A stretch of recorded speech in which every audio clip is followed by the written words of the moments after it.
thanks for tuning in to another episode of Brew, where we tell the stories behind your favorite beer. This is sound guy Ryan, and joining me, as always, is Matt and Erica.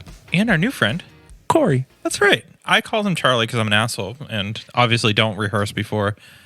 We don't read or look at things. We just show up. And, whatever name comes to us is that's your name. Yeah, and most of the time, like breweries, it's like either Jason, Todd, or Greg's. Like there's a lot of Mikes. Mike, Mike. Yeah, the other owner is named Mike. So yeah, that's like I think it's the law. That and a beard. Yeah. Yes. The law. You could be like my cousin. Yeah. It's weird. You're extremely handsome and that, so am I. So. That's why. Yeah. So where does this handsome guy work, everyone? Black Pond. Yeah, brewing. And where are we exactly? We are in Danielson right now at our original location. Danielson is a borough of Killingly. And we're about to move up to Dayville, which is another village of Killingly. Were you you're done with Danielson? You wrote it off. We're done with Danielson. Danielson's a jerk. Yeah. Yeah. There's some not weird, but different names. Killingly, Danielson. Yeah. I've never heard of these town names before. Well, in Massachusetts, it's always like something that's like a Native American theme. True. Like there's a lot of that. And I'm sure. Did Daniel's son live here?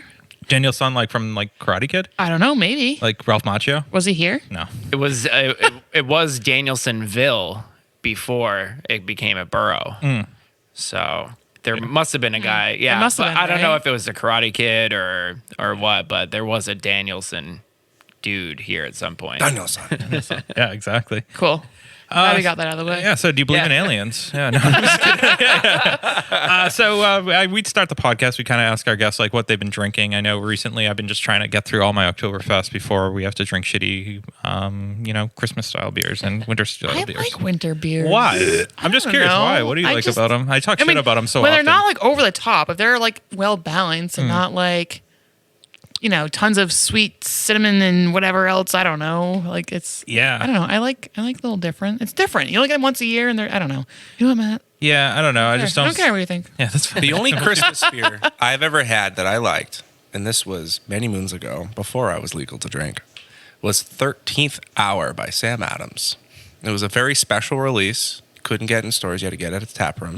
How'd you get it? Well, He knows people. my now stepdad Yeah. gave it to me. Oh. Cute. Well, I feel like you perpetually look 45, so you could have gotten in. Yeah. I've seen some shit. You're a grizzled young vet. But in general, during the winter, like fun beers. I mean, like Wormtown does their Blizzard of 78. Like Okay. they have like Oh, I really like that one, great. yeah. That's what I mean. It's a great beer. I know it's not Correct. I don't know, like a cinnamon, winter spice. But it's but they have those ale. winter beers that come out that I love. Yeah, but I'm specifically talking about like shitty winter ale styles. Like I love stout season. Don't get me wrong. There's nothing better than like That's what I'm saying. it being cold and being stout. But I don't, Right. that's just a seasonal beer. But like a winter style ale, fuck that shit. Said it here. I meant it. I will say, I know the beer I will be drinking, and it's this fucking milk stout. Oh, Mr. yes. Kitty. Yeah. Mr. Kitty. This slaps. Yes. It's a very good beer. It is. That is it's a good transition beer as it starts getting colder. for sure. It's milk stout named after our brewery cat, Mr. Kitty, who's currently at home on sabbatical. But It's stressful with the Vacation. move. Yeah. yeah. Well, the thing is so we're adding a kitchen at our new location, and he's like a dog with food. Oh, yeah. Where he like I'm like a dog. he with beg? food. I get it. yeah, he wants the food, but the thing is, with like a dog, you can say like sit and like go over there, and they'll like Okay. they'll at least like kind of guys. listen. Yeah, It might be yeah. annoying, but they won't like jump up on you. He'll just like jump up on your lap and just start eating from your plate. So Yeah, I'm sure the health inspector might have Yeah. a couple things to Mr. say Yeah. about that. Yeah, but So- then you just like, oh, that's just Mr. Kitty. It's and just they all know. it's just him being. It's just Mr. Kitty being Mr. Kitty, So Mr. Kitty. I feel like the health inspector could look the other way, but I think he should. But either way, just a headache we don't want to have to deal with all the other complications that come with moving locations. So we're at least gonna keep him home for the now. most part, for the time being, and then we'll kind of see how it goes. May bring him back for his birthday and Halloween. Ooh, there Ooh, you I'm go. excited stuff like that. What's so. he being for Halloween? So we got Oh my him- God, this is real. I'm so happy. It is real. Well, he's not going to be it because it didn't work out so well. But we got him a pineapple costume. Oh. And we put it on him at home. Loved it and or hated it? He hated it, and it was really funny though. I took like a video. It's like 2 minutes of him like trying to escape from the costume, and he eventually did it. But it was good. really funny. It was like he was I don't know. He was like on drugs or something. He was like backing into walls and like almost like he had like rabies or something. What do I Just like that. do? Yeah. Don't you know they're allergic to pineapples? Come on, man. Right, What the right. fuck? But I was just impressed by his persistence. He like didn't give up Good for until he him. got out of it. Yeah. So, I'm proud of Mr. yeah. Goody. Yeah. He's a yeah. Me fighter. too. Me too. All right, so we got way sidetracked. So what have you, was great. What have you been drinking? And do you have I- hate winter beers? So it's the time of season for Oktoberfest and brown ales and things like that. So I always look forward to when we get like the spot in Oktoberfest out, and then just any other local breweries' interpretation of an Oktoberfest. We do one every year called Bare Branches. It's made with local maple syrup, and yes. it's probably our most popular like seasonal offering. Last year we ended up doing like 3 different batches of it and just like kept it on through the winter. But other than that, like I'm always kind of like a sucker for like pilsners and light lagers and things like that. Us too. Us too. It's like it seems like the full circle brewery experience, where when you first start getting into beer, it's like, give me like the barrel aged pumpkin marshmallow, Yes. whatever. And then Come on, when we got into beer, it was like, give me the most bitter fucking beer that Dangerous you can ever have. You know? IPA. yeah. Sure. What was How it? many IBUs can I have? Right. I think like McKellar did like a 2000 IBU beer. Jesus. And it's just like, I remember trying to crush like resin, like 6-point resin. and yeah, oh my God. like- Yeah. That 9.2 or whatever. Yeah, and just being like, it's in the Red Bull can, and just being like, wow, this is the best beer ever. And then you can't taste anything for days because you drink it. yeah. Yeah. It's Now funny. And now we're now at the price of it, Pilsens and lagers. yeah, but now the price Yeah. of admission is Backward, like, yeah. let's just drink as like New England style IPAs. Yeah. Yeah. Yeah. Hazy, no bitterness. Hey, the boys. Yeah. His boys. Yeah. The haze pays. Does, they it does. say. It does. It does. It pays the bills. So We won't talk too much shit. So we ask all our guests their first memory of beer and their role at the brewery. first memory of beer, like drinking beer or I mean, whatever you want to tell us. okay, because First I don't If know. it was like I don't know how watching- much I'm comfortable sharing on that part with the public. No, I think like the first time I tried like drinking beer as part of like a get drunk experience was after our junior prom. Oh, sick, man. Yeah, right. What was your class song? I'm just kidding. I don't know. I don't know. Stop it. I want to listen. We haven't had a prom story yet. Yeah, let's, Yeah, right. that's true. It's going to get real. This is like Of American course, Pie. of course, I was 21 at the time. I stayed back a few years, but Weird kid at junior prom. yeah, right. Who like- brought a 21-year-old? That's stiff. But you know, at that time we were like, whenever we could like, you know, get away and like have a night where we were drinking, it would be like a bottle of Captain Morgan's and like vomit. And 151. Yeah. but for our junior prom, we like stocked up and we got, you know, like 3 different bottles of liquor, and we also got like a 12-pack. I think it was Coors Light maybe. And I just remember being like, yeah, how about that liquor again, you know, because it wasn't any good. Yeah. But probably like the first time I like tried beer that wasn't like a macro lager was after we graduated high school. My friend group and I we went up to Montreal for a week. Oh, solid. And drinking age was 18. Oh, yeah. So that worked out pretty good for us. And I just remember like we just kept trying different beers, and I remember Rickard's Red was like the one that we were obsessed with. And like looking back now, like Rickard's Red is like basically like Canada's Killian's. Yeah. Yeah. But yeah. it was just, you know, mind blowing at the time. So Yeah, that was like, it wasn't a macro, Macro beer. beer. Yeah. Yeah, this is good. Yeah. right, and you couldn't Had the get it flavor over to here. it, kind of, Yeah. you know? Yep. So That was like Yingling for me. I remember going down to Pittsburgh and being right. like, fuck yeah, I got Yingling. And yeah. Yeah, I remember saying "yins bitches" to somebody. Wow. Like, Good for you. that's what yinsers say. That's- I mean, it was so stupid. I used to be really cool, but like I know what you're saying. It's like Yeah. a beer you can't get. So- Right. And then like in college, once like, you know, the first one of my friends group in college turned 21, we would send him to the package store and like be like, hey, pick out some stuff for us. And then when we all started turning 21, we would go in and just like every weekend we were trying different stuff. But the go-to cheap beer was Narragansett, because I went to Yes. University of Rhode Island. Oh, you're right. Nice. Yeah, and you know the tall boy Gansett 6-pack was like $5.99, and Can't go like, wrong. I couldn't even finish it in a night, you know. Yeah. So like, pretty cheap way to get loaded. So It's crazy. I mean, we're not going to focus on Narragansett, but I mean, what they're doing now with like it's a completely different game. You know, Yeah. they're really introducing some pretty cool stuff. So yeah, shout out to Narragansett. yeah, I do. I still appreciate Narragansett. Same. And then, but so back to your original question, my role at the brewery is I'm the head brewer. Also the co-founder. My friend Mike and I started home brewing back in 2010, and then we opened up here in Danielson in 2014. But yeah, my role is head brewer, head of all the operations that surround brewing, inventory management, all that kind of stuff. And we obviously, like, as a small operation, we have to wear many hats. So, you know, I do other things than that, but that's my primary role. Yeah. Cool.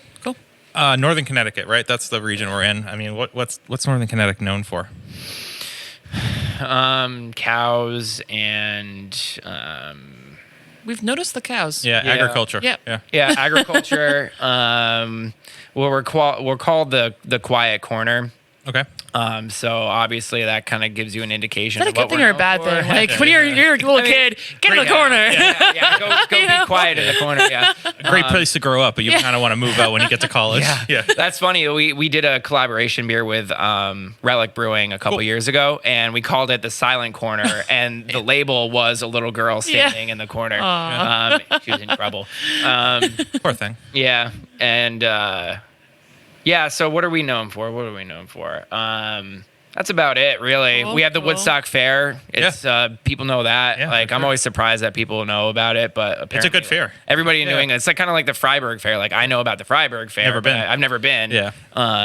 But yeah, that's about it. It's a nice place. I mean, it has its pros and its cons like any other place that you live. But what I like about it is that you get the rural experience, but you're not far from any cities. Like it's under an hour to get to Hartford, under an hour to get to Providence, Yeah. half an hour to get to Worcester. So, Okay.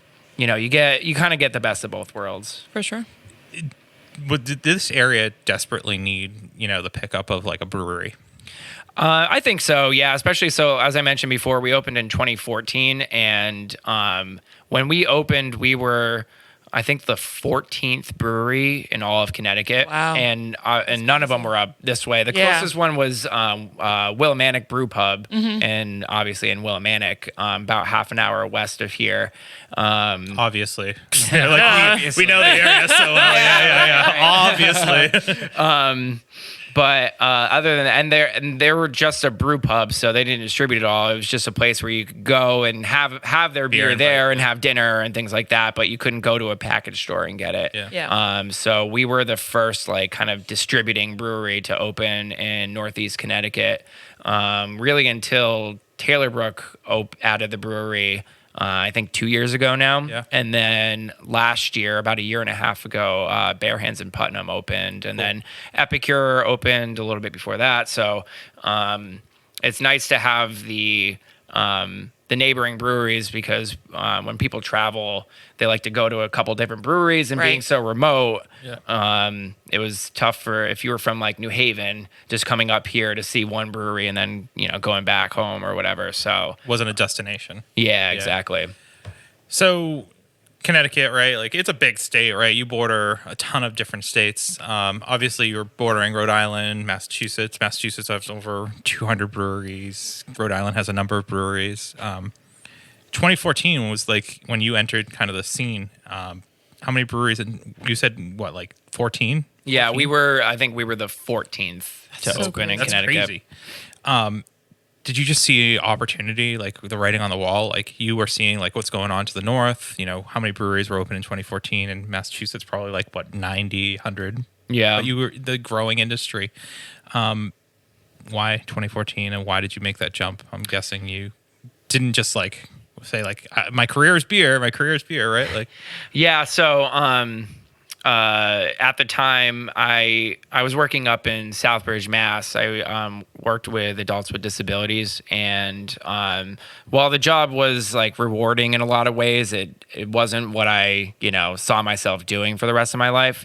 And we had started brewing at home back in like 2010, and that was a lot of fun, and seeing that there was breweries opening all around and everything like that, and different types of breweries, like smaller operations, like kind of like hand-built kind of places, kind of made that an actual possibility. And in 2012, Connecticut updated its liquor laws that kind of allowed smaller breweries to be able to sell retail and all that kind of stuff. So it definitely made it a possibility to open a small place. And when we opened, I mean, we're small now, but we were like small.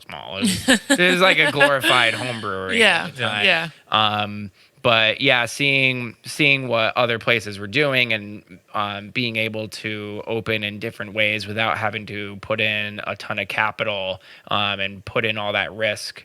The other thing too is like we were in our mid-20s at the time, so we had like no experience in business, and we had no real money to speak of. So we kind of we shoestring budgeted the whole thing and got open, and you bet on yourself. Yeah. And then ever since then, just as sales would increase and more people would find out about us, we would just take that money and reinvest into the company. I kept my job for the first 3 or 4 years that we were open. And then I transitioned, and I think it was 2017 is when I transitioned to work full time here. Wow. That's awesome. That's awesome. Yeah. Congratulations. So A lot of breweries out there that there are people doing that. still working Yeah. full time Yeah. and doing this full time. Yeah, breweries that's- bigger than yeah. us Yeah. too. Yeah. Like, yeah. Good for, Definitely. that's a lot. So where does the name Black Pond come from? So when we were talking before, I mentioned that I grew up like 2 minutes from Taylor Brook Brewery in Woodstock, and Which is also a farm, Taylor Brook Farm, right? yeah, and a winery too. Winery. Yeah. They weren't open when I was growing up. I think they opened the winery when I was in college, and then they added the brewery, like I mentioned before, like 2 years ago, I think. But anyway, so Black Pond was just up the road from where I grew up, and we used to go fishing there with my family and stuff like that. And when we were first homebrewing, we were homebrewing in Woodstock, and we made like a list of potential, even like when we first, like the first like month or two that we were homebrewing, we were like, oh, like let's come up with our name for our brewery. Yeah, like, of course. the delusions of grandeur. Right from the beginning. And Totally like being in a band. Being like, yeah. Our name's Shit Kitty. It's like, no, it's not. But yeah, so we made like a long list of potential names, and Black Pond was on the list, and it was the only one that wasn't like absolutely terrible. So that's kind of what we. What was like a really What were the really terrible ones? like that you can say without being like canceled? I honestly like I can't even remember. Yeah. Like they were so bad that I just didn't even like. I can't waste brain space. Yeah, I was about to say, right? Can't waste space to remember these. I mean, in 2013, it must have been a little bit easier than it is like 2021 being like, all right, I can't name my brewery Table Brewing because there's 15 different. Yeah. And like, oh my God, and coming up with like just individual beer names, you have to pull up Untapped and see like, oh, this one was like, it's only this one Norwegian brewery and the last check-in was 2016. So I think we can use that. Yeah. I've always wanted to know, like, is there a rule for like, if you use the same name? Is Probably there just like an unspoken Is there a rule. statute of limitations? Yeah. Like, So I mean, it all kind of depends. Like a small brewery like us, like it's really just like kind of based on precedent and mutual respect. So you can't Yeah. make a beer named Julius. Right, Yeah. right. Well, they yeah. probably so Treehouse probably has Julius trademark. Yeah, I yeah, would no, I imagine. know, Yes. yeah. So, Oh, is that Treehouse's beer? I didn't know. Weird. Why are you shutting them out? No, just kidding. but yeah, I think like the bigger breweries and their bigger brands are probably all trademarked, Yeah. and they can send Cease and desist. cease and desist, and all that kind of stuff. But for the most part, it's just like try not to use other breweries. Yeah, it's a respect names. thing. Yeah. Yep. Cool. Cool. So I want to get into, you're moving to a new location. That's huge news, but we have a lot of time between 2013 and today. So we're going to get into a little bit of the history of Black Pond. But before we do that, a word from our sponsors. Take it away, sound guy. Ryan. Ryan. Take it away, please. Did you know that your favorite Massachusetts breweries use hops from a local family-owned hop farm right here in Massachusetts? Our friends over at 4 Star Farms are there for you whether you're a commercial brewery or a small batch home brewer. Make sure to head over to their website today and get your hands on some of the best and freshest hops available locally. Cheers.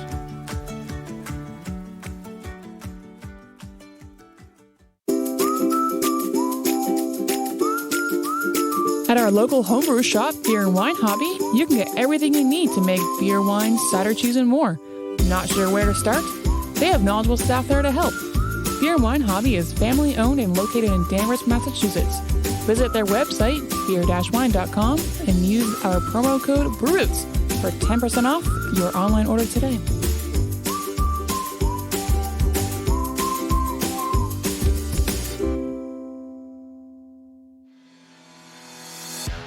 Shirts on Tap is the box subscription service for craft beer lovers. Each month, Shirts on Tap partners up with 7 different breweries from across the country and collaborates on a sweet custom shirt design. We've been teamed up with Shirts on Tap since the inception of the podcast and are proud to announce a new promo code for all of our listeners. To get your first shirt for $5 off, go to the link in our description below and use the promo code. And remember, drink better beer, wear better shirts.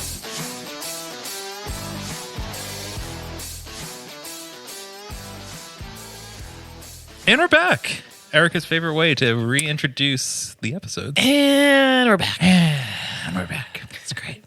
You have to be very breathy about it. And we're back. Well, that's we try to like cater to like our ASMR fans too as well. So like, we're back. Yeah, exactly. But so we're talking 2013, like obviously exponential growth, but like at a slow rate, which is I think a nice way to do it. I think you see a lot of breweries who grow huge right within a year, and it's like that plateau effect, right? Like you get this notoriety, great social media game, and then it's like you're the same thing for like 5 or 6 years. Obviously, a steady increase in business to merit opening a new space. Talk about that new space and kind of how you grew that, that fanship or, that community around your brewery to merit that. A lot of it was just, we really banked on a lot of organic growth. Just utilizing social media. And that was like, obviously it's a great tool to get your brand out there. Was that important starting in 2013? Yeah, for sure. We did the whole like Kickstarter campaign and all that kind of stuff to kind of get us some money going, and we That started. is like classic, like 2013. Yeah. Like that really. I know. No, that's like a throw. I love it. No, Little cliche, but no. It's part of worked, the journey. I right? mean, it Yeah. worked. You're here Yeah. today, right? Who gives Yeah. a fuck? Yeah. Yeah, exactly. And then just things like anytime there was a tasting anywhere, no matter how big or small it was, You were there. We would go, and especially if it was in this area. I know we did like a Christmas Eve tasting at like a local like pottery place. Amazing. And they were just like, we're trying to get dudes in to like buy gifts for their wives. And like Did it work? Did you help? I don't really know. I remember it not being like I brought too much beer and I didn't bring that much. So Yeah. But it was still it was still fun, and we like, you just bump into people, Yeah. talk to people and things like that. It only takes that one person. Yeah, It really does, yeah. And they spread the word around and all that kind of stuff. So actually when we first started, I wish our dear viewers could see where we are right now. But where we're sitting right now in our bar. This was where we made beer when we first started. Oh, get out. So this building, when we moved in, there was a bike shop upstairs, and their repair center was down in the first floor, which is where we are. Okay. And we shared the first floor with the repair center. Oh, So wow. basically, our Like Our- scraping elbows Crazy. with them. yeah, we had a sliding door that went from this wall to that wall there. So in respect, like we're about 10 feet into the building right Yeah. now. So they had about 10 feet, and then you had like what, 10 more? Yeah, Yeah. So we were like, it was probably 400 or 500 square feet. Oh my Of gosh. like what we were able to use. I mean, we did spill over, and we had some storage space, and we actually, so there was a staircase. There used to be a staircase right there, and we built a little Harry Potter walk-in cooler into the staircase with an air awesome. conditioner and a cool bot and all this Yes. kind of Oh, stuff. yeah, yeah. Yeah, just wild stuff. And where you're sitting now was our mash tun and our brew kettle, and then along that wall was all our fermenters. And then Was it only to go at that point? it was only to go at that point. And then And was that just because of space limitation, or was that because of it was rules and because regulations? Yeah, Okay. space limitation at that time, and I currently you have to have separate tasting room from production area. So we could do tastings and sell growlers and bottles and things Yeah. like that. 2013, no cans, right? Nobody was drinking cans. Yeah, back 22 then. ounce bombers, right? Yeah, 22 ounce bomb. Oh my god. Listen, we just interviewed just someone talked like about with this. bombers, and it's like, Really? that is like the best way to enjoy like a stout, in my opinion. Yeah, because you can share it around. Right, Yeah, right. It's great. Yeah. Yeah. But they suck otherwise. Yeah, it's like I don't want an IPA in that. Yeah, I know. Yeah. So a couple years down the line, the bike shop consolidated and moved their repair center upstairs so we could take over the full floor, and we added our production area so we could have a separate taproom space and Yeah. be able to sell, beers to people, things like that. And then, obviously that really helped with our growth and everything like that. We started adding more fermenters and started doing double batches and doing a little bit more distribution. And then we added canning in 2019. So you guys kind of grew with the growth of the industry. Yeah. Almost, right? Yep. So, And so originally we were planning on taking over the upstairs of this building, and our building was built in the 1860s, and it's a very old building, and it has it's pretty structurally sound, but a lot of it's like kind of temporary. Yeah. Pretty sound, but So when we were trying to move upstairs, the town was like concerned with the volume of people that would be up there, and like whatever. So they put the kibosh on it.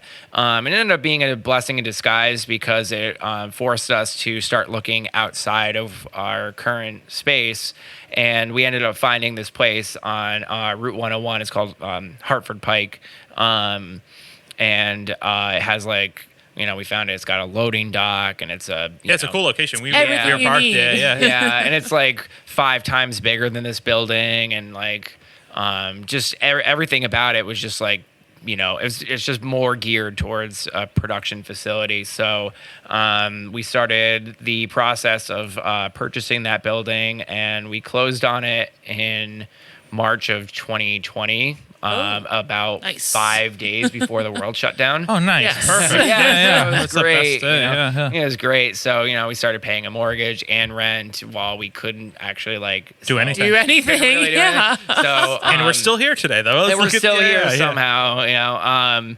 So When did you start to realize that this space was just not going to achieve the dream that?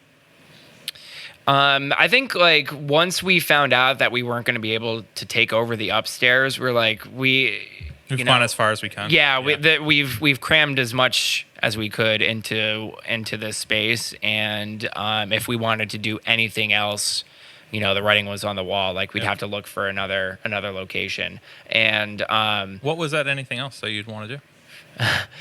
just like have more room for people. Like really, the capacity of this tap room is like 35 people, and we have a patio area which can hold another like 50 or 60. Like if we really wanted to pack it in. Yeah.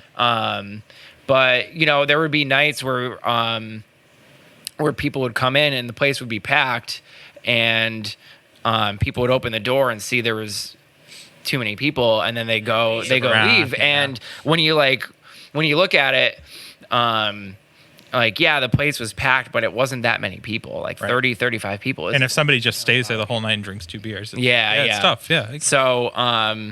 So that was a big part of it. And then just we were really limited. The ceiling is like 11, 12 feet tall here, so we were limited on like how tall people can be. I'm just kidding.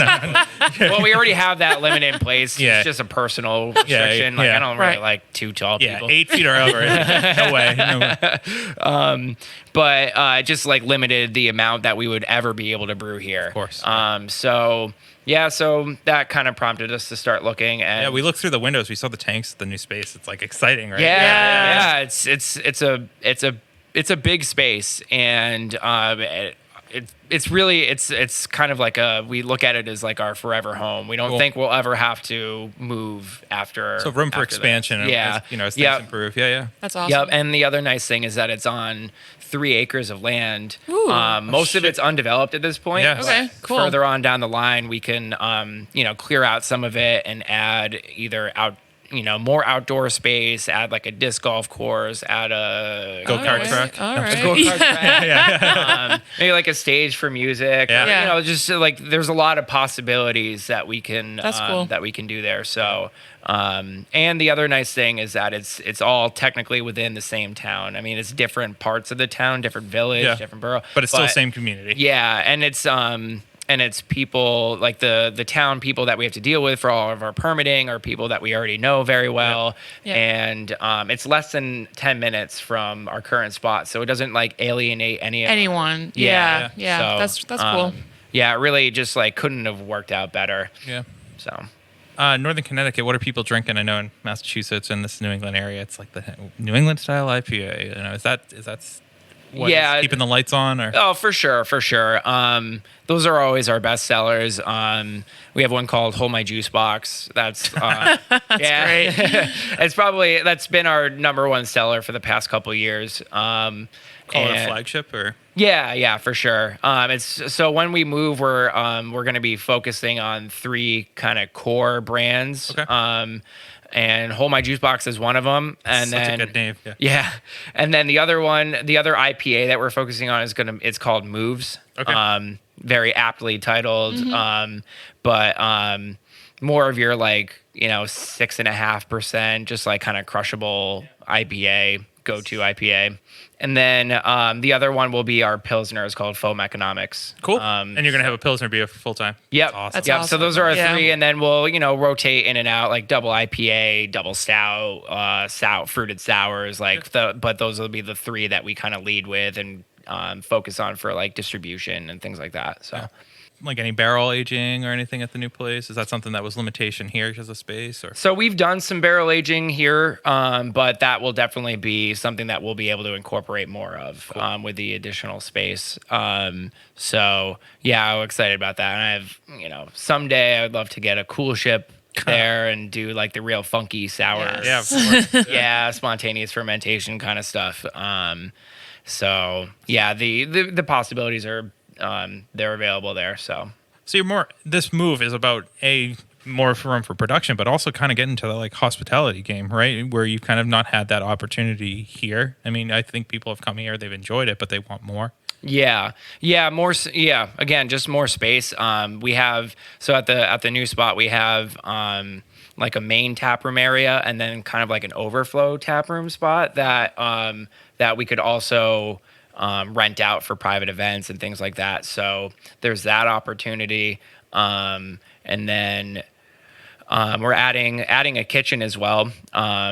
So that helps, keep people here longer. And we're really excited about it too. One of my good friends that I grew up with, Luke, is going to be our head chef there. Cool. And Nice. You're going to have food. Yeah, Constantly. yeah. That's awesome. So it's going to be great too. We so his background is in German food. He used to work at the Vienna restaurant in Southbridge, Mass, and he worked there for years and years and years. And that's where his experiences in like German food and beer kind of just go kind together. of go I've heard together. that they're I good mean, together. Yeah. I guess. And I've never had a pretzel with a beer, so I don't know. the other nice thing too is that there's nothing like that in our area. There No, aren't any German Inspired food, yeah. Yeah, you can't even find like, I don't know, other than a big pretzel, and maybe like during Oktoberfest, Like a you brat, might, yeah. you might see a brat or something like a beer brat or something like that. But other than that, like, there's nothing like So that. you're gonna have like the schnitzel. You're gonna Yeah, have like, yeah, the pork knuckle. and it won't yeah, be like it's- 100% German food, but that is going to be like the core of the menu. That's so. awesome. Yeah, I could use some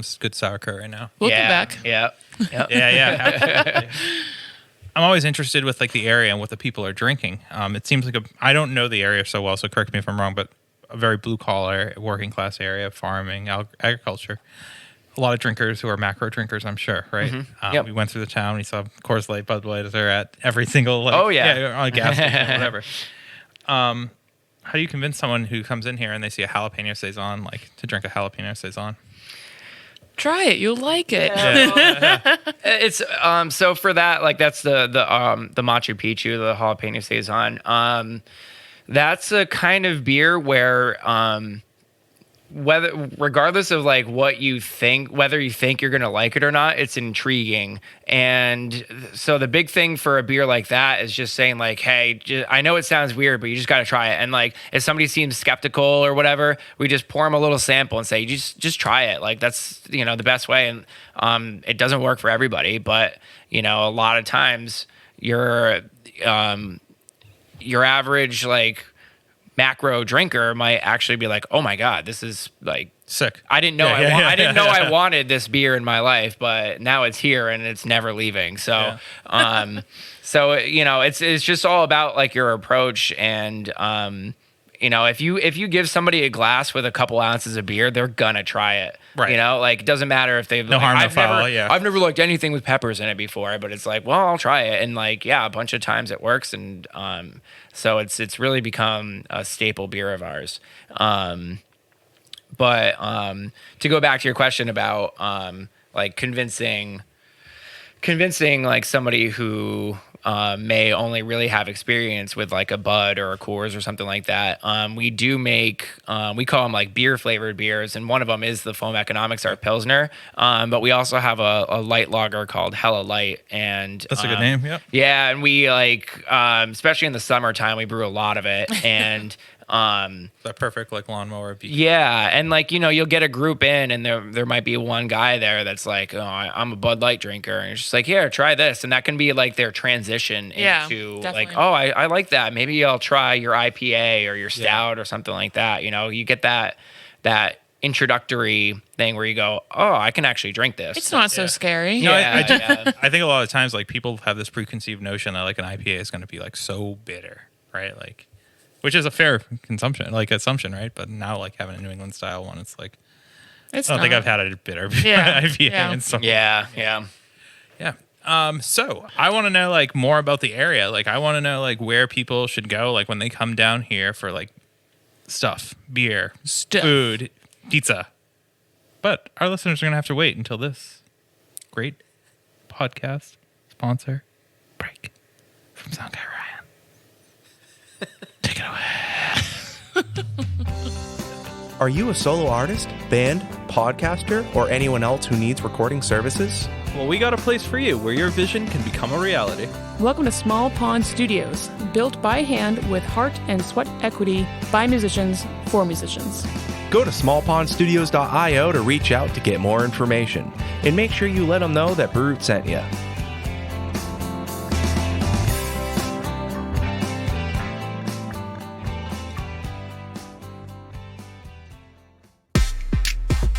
Hey, Sound Guy Ryan here. Didn't know if you heard, but we're a part of the Hopped Up Network.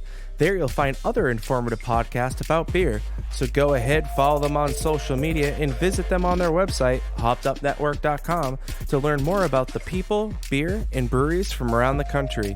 And until next time, thanks for listening. Cheers.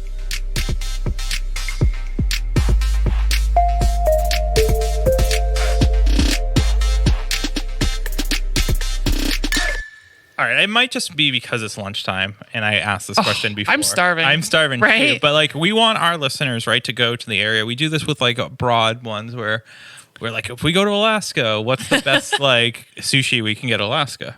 Does Alaska do sushi? I think they do sushi. I feel like they do Well, like they great have seafood a lot of- because They probably have great seafood. There's a lot of For sure. coastline. Yeah. There is. And did you ever see like The Deadliest Catch? That show? No. Rest in peace, Captain Phil. No, I never watched that show. Of course, I'm out for Captain Phil. We'll have to. We're gonna have to watch some. We'll watch on our way back. Yeah. But anyways, we want people to come to Northeast Connecticut. So like, what's the best dive bar for them to go to? What's the best burger joint? And like, where should we go after this interview to eat? So all good questions. We're hungry. So. Yeah. Well, I would actually recommend. I think they're on vacation this week, but right across the Oh. street is New York Pizza Company. Yep. They have like a great tap list and good food and everything. There's another pizza place right behind them that's more of like kind of like your neighborhood takeout pizza place, but Yep. their pizza is awesome. It's called Pizza Pizzazz. So those are like right across the street there. Other good food in town. Or out of town. Or out of town. Like, Right. where is Yeah, like yeah. where's your go-to? Like, Yeah. So I'll just like off the top of my head, I'm probably gonna feel bad about leaving people out, but in town there's Heirloom Food Company, which is like vegetarian, but the food Right. is like really really good. And then if you head up towards Putnam, there's Black Dog, which is more of like a barbecue kind of place. Brad. Then a place that you really have to check out in the in Putnam is the Stomping Ground. They are like it's a bar, but they're also like a music venue. So every night starting at 8, they have live music, and it's like kind of like the place to if you want to see live music in Northeast Connecticut, that's like That's the where place. you're Yeah. gonna go. They have good food. They have like the adult grilled cheeses and all that kind of stuff, like Fuck fancy yeah. grilled cheese. Yeah, It's into so that good. shit. Nice. Tons of butter. So that's really good. And then when you're up there too, our friends at Bare Hands Brewing is definitely a stop that you would have to make. And then if you're heading like a little bit south of here, a place that I go to a lot is called Thule's Tap House. It's a restaurant that's on a golf course, and it's in Griswold, and their food is awesome. They always have a good tap list. So any one of those. I'm so hungry. Done. We're going to Done. all All of of them. them. Yeah, just go to all of them. And we're gonna Noted. and we're gonna go to Taco Bell before because Erica and Ryan have never had it. Wait. You gotta clear your system before you eat a good meal. That's right. Yeah, clean the pipes out. What did I say in the car? I don't pay $4 to get diarrhea. Yeah, that's right. How much would you pay to get Yeah, I that? was about to say. $4. Yeah. One chalupa, please. No, so it's interesting. Like we don't often talk to a brewery that's in the middle of like a transition. So like, what's some of like the less sexy parts of like a transition from like everyone's like, All oh, of the it. brewery is so awesome. It's the best. I never have to get here at 5 a.m. or 9 o'clock at night. Like, what parts suck? I guess the parts that suck. Well, I'm gonna make like my customers feel bad about this, and they shouldn't. They shouldn't because they're curious and they're genuine. But having to answer the question like 50 times a week. What's going on at the new place? When do you think you're going to be open? Right. And like I said, I know where they're coming from, Yeah. but it's just one of those things where you just get asked that question so many times. Like I've had to start taking like a deep breath before I answer it because I'm afraid I'm going to blow Might up on 'em. explode. It's like totally not fair to do that. Like, but because they care about us. That's why they're asking is they care and they want to know because they're excited for us. And that's nice, but please, dear God, stop. What I really like is when somebody prefaces the question and they say like, I'm sorry. I know you get this question a lot, but, and then they ask it and I go, all right, I don't have to take a deep breath. I'm like, all right, Yes. man, I appreciate that. Yeah. That you at least understand You what took I'm the going time through. to But other than that, like the kind of tougher parts are like paying rent here while also paying a mortgage at the new spot, paying all the utilities in 2 places, and then just trying to find the time to be able to, because the thing is like we're still open and like we're trying to run a tap room that's exciting. Opening and, another one. Yeah, and then we're trying to run a tap room that's exciting and engaging and a fun place to be while also like figuring out how to make that all happen at the new location. So that's definitely a challenge. Yeah, and just like there's just not enough time in the day to get everything done that you want to get done. So those are some of the challenges of it. But I think all in all, it's going to be totally worth it, and we are like really, really excited to make the move. And I think once it happens, things will start they'll level out. We're anticipating being very busy, but not stretched out to the point where we are now, basically. So Cool. What we've kind of noticed with the breweries that we've talked to in Connecticut is that Connecticut kind of like first almost thing. It's like you will brew something that's locally sourced before you like make a money move, right? And it's like, I'm going to brew this crazy dank IPA, but if I can use some local ingredients. Is that just because of this? Is this specific to Northeast Connecticut because of all the agriculture, or why is it that? Well, I think being in an agricultural area definitely makes that more of a priority. I think if we were in a city, we might you might see breweries doing that here and there, Yeah, but I not think very often. Yeah, but that's more gimmicky, where this is more of a way of your life. Yeah, exactly.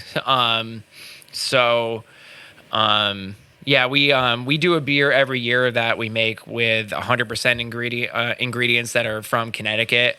We call it Hearsay. It's a fruited sour that is more of like a traditional sour instead of a kettle sour. Yeah.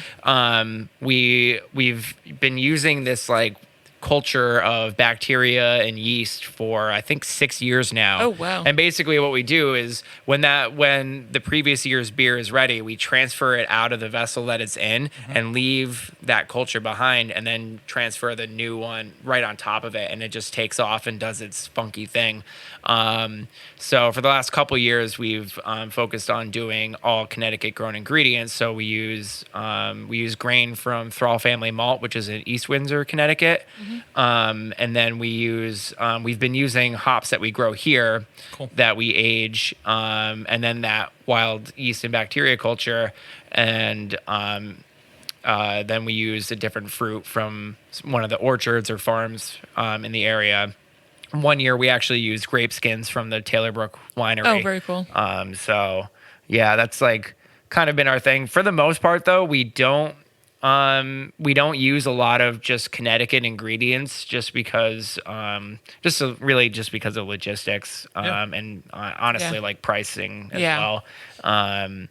But that is important to us, and having grown up in this area, like we know the amount of work that goes into farming and things like that, and we try to work with other local businesses for other things, because it's not just about the beer. There's other things that we have to do, like merchandise and signs and all that kind of stuff. So whenever possible, we do like to work with people in our community. Yeah. What's one of the antiquated laws in Connecticut for breweries that you'd like to see go away, and what's a law that you'd like to come into play? So I think like one of the bigger ones that recently got changed for the better was there was a limit on the amount of beer you were allowed to sell to somebody to take home, and it was like 3/4 of a case or something like that. But the law was written. It was really written when everybody was doing like 12-ounce bottles. Okay. So the equivalent was one case of 12-ounce bottles or 12-ounce cans, obviously. Okay. But still, one case isn't very. It's not. So the limit's one. So the limit went up to. We've gone up to Trios and seen people bring. Like, oh yeah, pallets they bring. They have a pallet jack and a. Yeah. It's like, where's your loading dock? But they increased it to it's 9 gallons now, which is the equivalent of 3 cases of 16-ounce cans, and that really. I mean, it's still a limit. Like Massachusetts doesn't have a limit at all, but there is a limit, but it doesn't. You don't reach it as often. It doesn't. Yeah, it doesn't really stop any sales that we could have seen. Like we don't really sell like case upon case, Yeah. to people. So we don't like miss out on anything with that limit. So, But there's certainly other. Like, I mean, Well, like what there are about other- kegs or yeah, whatever? yeah. Like, can you sell So like we a can- 6-stall or? yeah, we can sell a 6-stall. It's a 5-gallon keg. Yeah. We can sell that direct to consumer. That's now, which we awesome. couldn't do that before. Right. Is that rule like something you'd like to see? Like no limit? Is that kind of the rule you'd like to I see? mean, Or is there any other ones that would impact ideally, more? but having seen the fight to get that done, I think we're just It's hard enough to get it to where it is now. Yeah, there was a lot around it, and it was kind of just leave it as it is for now, because How do you even police that, right? Like, Yeah. like this guy bought 3, or this woman, bought 3 cases, and then Yeah. they went to their car and come back. Like, it's whatever. Yeah, yeah. Silly rule. Exactly. Yeah, you put on like one of the like the glasses with the big nose and a mustache, Yes. come back in and get Yes. another. It wasn't them. another It wasn't them. So yeah, it's that rule is fine. I think, and I'm not gonna like lose sleep over it. But as far as like kind of antiquated, I think like rather than more like antiquated, it's more about just like I feel like our legislators don't fully understand our industry. They don't grasp the concerns fully that we have when we speak to them. And so that is like probably like the bigger challenge of it is just education, I guess. Yeah. So What's their assumptions, do you think? well, I think, I don't want to speak for anybody, but I think they kind of they might see the brewing industry as more of like a, I don't know, like a frat boy. That's what I was gonna party say, thing. like a Yeah. party thing. Like we're just here to get drunk. Right, and it's really like it's manufacturing. It's business. A full it's an industry. Yeah. And Connecticut breweries employ a lot of people, and we bring a lot of revenue into the state as well. So I think just it's Changing part that of the stigma, growing yeah. pains of Right. it is a relatively new industry. Like I said, when we opened 7 years ago, we were the 14th in the state. Now there's over 100, and I think a lot of it is just like that kind of learning curve for everybody. Definitely. Because and when an industry grows as quickly as this one has in our state, you have some bad players in too, as well as the good ones. So that adds some challenges and things like that. So I think like eventually, we'll get to a point where we're kind of all on the same page. But that has been like the challenge since we opened, is just that gap between what we're trying to do and what they think we're trying to do. So. Yeah. So what are you trying to do? What am I trying to do? Just trying to create a fun, welcoming atmosphere for our customers. Trying to make the best beer that we possibly can. We're always trying to educate ourselves on processes and techniques that will make better beer, hopefully save us a little money while we're making it, and kind of keeping a pulse on what other breweries are doing too that is working for them. Like we were talking before about like pastry stouts and like all the weird beers that are coming up now, and it's like that's not what I necessarily am passionate about brewing, but stuff that when we make it and it turns out right, I do feel very accomplished when that happens. not? We have like the a Milkshake IPA on tap right now, and it took a while for us to finally do one. And then when we did, I was like, well, it came out tasting the way it's supposed to. Right. I'm not going to drink a whole lot of it, but like, I do have to try everything. So yeah, that's one of the perks, I guess. Yeah. But there is a lot of like satisfaction when you have an idea and then put it onto paper and then actually make it, and it comes out somewhat similar to what you were thinking. So Definitely. I guess that's the sign of a good brewer, right? yeah, I mean they don't always come out right. So, but we try to keep those from the customers' mouths Yes. Yeah. Right. when they don't come out right. So Obviously, you guys have that kind of license where you can serve spirits and you can serve cider. We've noticed with the breweries that we've gone to today, we don't see a lot of seltzers. Now, Massachusetts, we see a lot of seltzers. Is that because you have those other offerings, or are you just not interested in the seltzer game as well? So there are some Connecticut breweries that have started making their own seltzer. That is something that we are going to start experimenting with after we're fully moved. When we have time to like kind of introduce a new product, that is something that I am going to start working on. You seem super excited about that. Well, again, like, it's actually like fairly complicated. You would think it would just be like, it's just hard water, like, Yeah. but there's like a lot to it. So I think like I don't ever drink them, but if we're able to make one that tastes the way it's supposed to, like I'll be pretty happy about that. But as far as like serving them, we have had hard seltzer on like available here before, and they didn't sell too well. Yeah. And I wonder if it's like just part of our clientele, if that's just not what they're into, or if it was like a little early, because I think we started selling them like pretty early during the craze, and maybe it just hadn't really like hit everybody's Radar.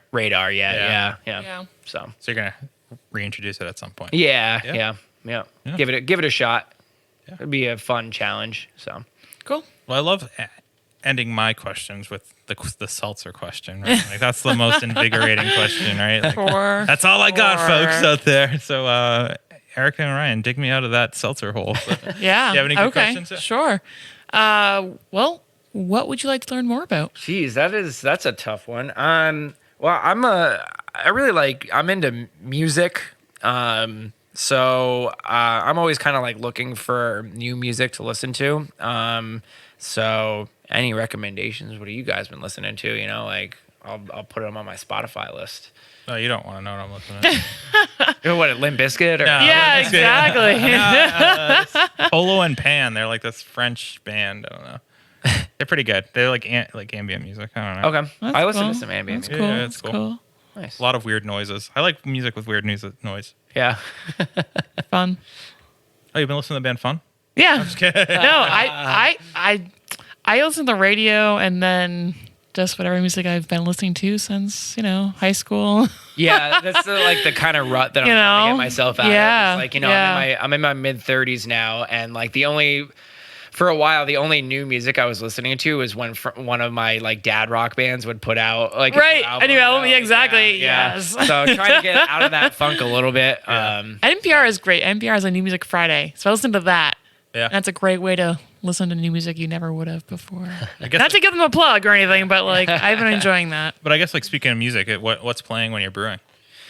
So yeah, during a brew day, so I'm into metal, so we listen to a lot of like, I probably annoy everybody that I work with, but I put on a lot of like heavy music, just like stuff with like heavy grooves and beats, and one of my favorite bands, Every Time I Die, just put out a new album, and it's so good. It slaps. It slaps. Yeah. It's a banger. Is it a banger? Yes. As the kids say. Certified banger. Yeah. And my favorite band is Deftones, and Cool. I put on a lot of them. And then lately, I've actually been on like a really big hip hop kick. So I've been jamming that a lot. So Fun. Not to plug That's another nice. thing, but I've been doing the 1,001 albums a day. Like there's a thing like What is that? 1,001 albums you must listen to before you die. So every day, like it's like a website. I'll show you. It's that's pretty cool. awesome. So Yeah. they give you a different album to listen to every day. oh, I'm into that. Yeah. So like I just listen to like Run the Jewels for like Oh yeah. and I yeah, haven't they're listened. awesome. I haven't listened yeah. to that album since like 2007 probably. Yeah. Sick. Yeah. So, Cool. yeah. So like Cool. there's good music out there. Yeah. Sure. Yeah.